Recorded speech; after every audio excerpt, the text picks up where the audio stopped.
In this video, we'll be having a look at the arrears management functions of Shintaro. To get to the arrears management screen, from the home screen, we go into Tenancies and into Arrears Management. When we click on this, we get a warning message. Arrears management may take some time to run. Do you want to proceed? And this may be the case if you have a lot of data. In this demo version we don't, so we will click Yes.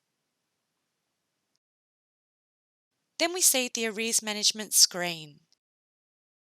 This screen is used to look at who is in arrears and work out what steps you want to take for these tenants. The screen contains three main sections. This section of the screen allows us to choose an action to take. Below this, we have our tenants who are in arrears. And at the top of the screen, we have the system functions. Let's start by looking at the body of the screen, which shows our tenants who are in arrears. In the main section of the screen, we can see all of the tenants who are in arrears and owe our organisation money. And we can see here that we have 39 tenants in our database who are currently in arrears. The columns in this section show us the tenant's name, the property name, room number, and who their tenancy manager is. The balance column shows us what the overall balance of their arrears is, and this figure is a combination of both their rent and non-rent balance, which will show in red, meaning a debit. The next column is their rent balance, which is what they owe us in rent only. And here we have their non-rent balance, which can be charges that are not rent, such as water charges, utilities charges, maintenance, or anything else you charge a tenant that is non-rent. The figures in these sections that are black are a credit or a zero amount. All arrears will show in red and non-arrears will show as black. The day column shows us how many days the tenant is in arrears.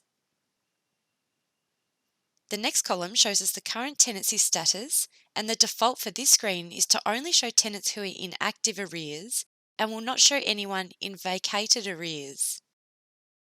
If we wanted to see the tenants who are in vacated arrears, we can click on the black funnel icon in the tenancy status column and select vacated arrears by ticking this box also. If we want to remove this filter, we click the black funnel icon again and deselect vacated arrears. And this will take us back to the default view. The next column is the last payment date, and this is the date that the last payment was made. The last amount column shows us how much money the tenant paid. The next column shows us where the rent is charged to. The arrears since date tells us the date that the tenant went into arrears. The date in this column tells us the date that the tenant first went into arrears, and it has nothing to do with the number of days in the days column. So every time that a payment is received or rent is charged, the tenant will either go into arrears or not go into arrears. So this date tells us when the tenant went into arrears. The next column is the contact phone number of the tenant. And if we scroll over, we can see the program the tenant is part of. And we have a column here for the last arrears action that we have taken. This column also shows the date that the action was taken and the arrears balance on that date. We also have their contact phone number and email address here. If we want to move the last arrears action column here so we can see it without having to scroll over, we click on the heading to highlight the row and drag it to where we want.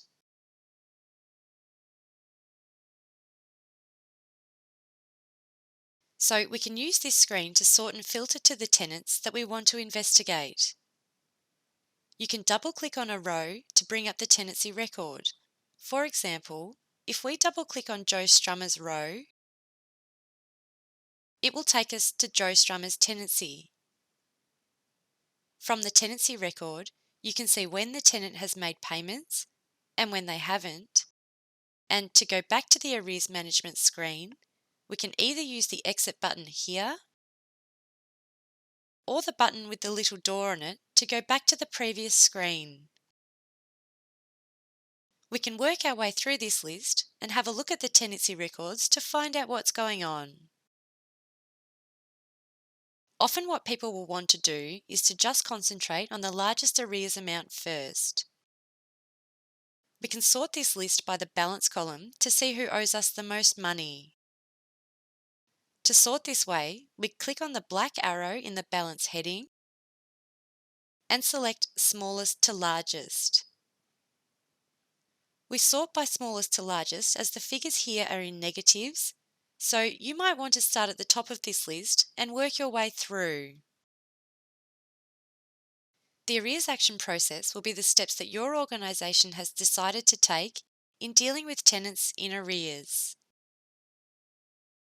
Now, let's say that we've had a look at one of those tenancies and the first step in our arrears action process is to make a telephone call. In the last arrears action column here, we can see that Sid Vicious and Debbie Peterson have had no arrears actions as yet, and now we want to call them. So first, we want to select the action to take, and all of the options that we can take are in this section of the screen here. The options we have here are to send the tenant an arrears notice.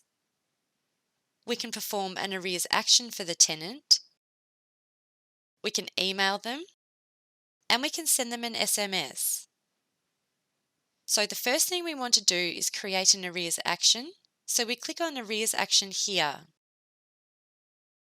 From here, we select telephone call, and then we select the tenants that we are going to call by clicking their include boxes. So we select Sid Vicious and Debbie Peterson. So now we've selected the tenants we want to perform the arrears action for. We've selected the arrears action as a telephone call, and now we click on the corresponding button up here. And we can see that because we clicked on arrears action, update arrears action is the only button that we can click in the bottom row. All other buttons are disabled, so we click on the update arrears action button and we get this message: 2 records added to arrears action history successfully. Now, if we have a look at one of those tenancy records, such as Sid Vicious, we double click on his name, and we can see that in the arrears actions box here, on the 12th of the 8th, 2015, a telephone call was made when his rent arrears was minus $780, and it was done by SA. If we double click on the arrears action, we see the arrears history. This is the first action that we have taken with Sid, and we just have the one telephone call in here. So let's exit out of this and go back to our arrears management screen. So these arrears actions are actions that aren't linked to a document. Upgrading to the next version of Shintaro will give you a new arrears action to select called Repayment Plan. You can use the inbuilt arrears action of Repayment Plan to avoid revisiting those tenants who are in arrears but already on a repayment plan. If you want to add a repayment plan action to a tenant, when you make a repayment plan with them, you will select Repayment Plan from the Arrears Actions section, then select the tenant or tenants that you have arranged the plan with. For example, Joe Strummer and Paul Cook. Now when we click on Update Arrears Action, we can see that 2 arrears actions were added successfully. Now when we have a look at Joe Strummer's record, we will see the arrears action box is updated to reflect that today, a payment plan was made for Joe when he was minus $2,750 in arrears, and SA created this action. When we go back to the Arrears Management screen, the last arrears action column shows a repayment plan is in place. It shows the date of the action and the balance when the action was made. Comparing this amount to their current balance will tell you whether the arrears is going up or down. This edition of the repayment plan arrears action is designed to help you get the most out of this screen. Often in an arrears process, you will want to send an arrears notice, which is a letter. So if we click on the arrears notice option at the top here, we can see our documents that we have set up with our arrears letters.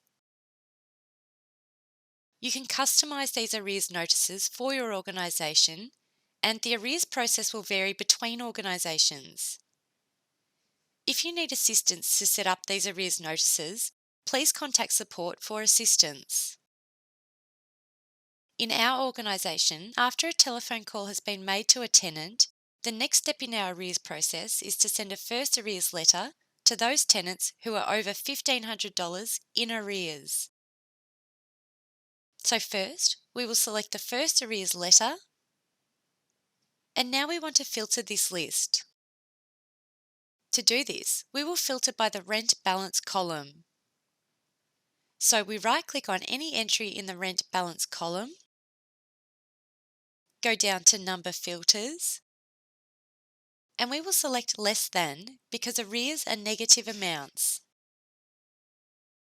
So we will put the balance as less than or equal to minus $1,500, and this will filter our list to show all tenants who are in arrears over $1,500.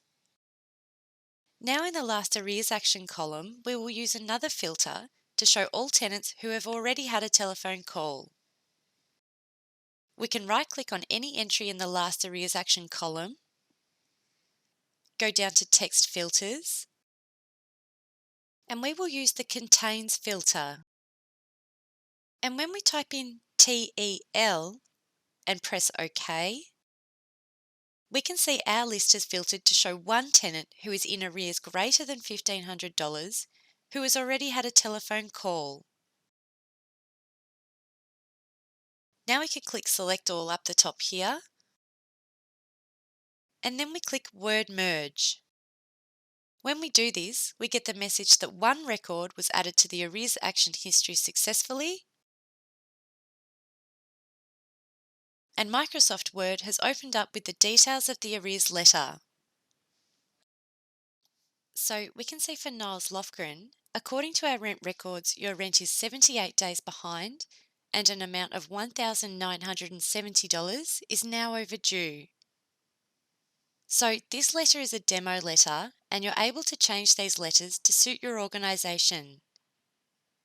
If you're unsure how to do this, support are happy to help you with creating the forms and letters that you require. So this has created an arrears action for Niles, and if we have a look at his tenancy, we will see that an arrears action was created today when the tenant was in arrears for $2,060, because this will only show the rent component of arrears. It was a first arrears letter, and it was created by SA. Again, if we double-click on the arrears action, we bring up the arrears action history. Now when we go back to the arrears management screen, over in the last arrears action column, we can now see that Niles has an updated arrears action in this section. Now we want to show all of our tenants again and go back to the default view, so we click the Show All button up here. Now we want to send Don Walker a first arrears letter. We will select First Arrears Letter from the Arrears Notices box, click on Don's name, and click Word Merge. We can see that one record was added to the arrears action history successfully. Now when we double-click on Don's name to bring up his tenancy record, In the Arrears Action field, we can see that we've already sent him a first arrears letter on the 6th of the 8th, 2015. So we want to remove this action from today because we've doubled up. So we double click on the Arrears action, and to remove an Arrears action, we untick the active box here. This will remove the Arrears action from this field and it will no longer show in this section. Now we could go back to our Arrears Management screen and we can send him the correct arrears notice, and in our process this would be a second arrears letter. So we click on the second arrears letter, select Don from this list and click Word Merge. Now when we go back into his tenancy record,